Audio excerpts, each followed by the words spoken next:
即摆坐这个游览车来游览，拢会有人起来车顶卖物件。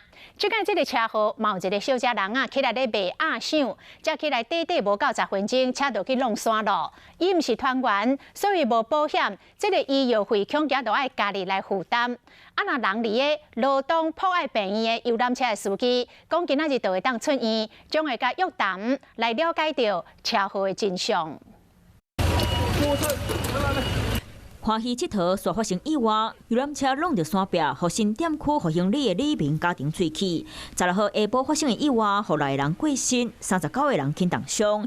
即马12个人留伫宜兰住院治疗，罗东博爱病院3个重伤，1个轻伤。轻伤省油的司机今仔日出院，所有永民病院2个轻伤嘛伫咧今仔日出院，永泰病院2个轻伤，罗东圣母病院是1个重伤，3个轻伤。都是需要做些观察了。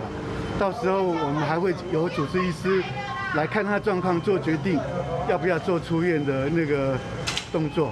即马患者还阁伫咧观察，有的伤者继续使用抗生素、追踪电光片，啊，伫咧真济伤者内底，卖鸭想的陈小姐，互大家伫咧注意，因为伊毋是旅行团的人，伊是伫咧路中上车卖鸭想的，无到10分钟就发生意外，伊无任何旅游保险，医疗的钱可能拢爱家己出。受到撞击，稍微有比较情绪上有比较焦虑躁动一点点。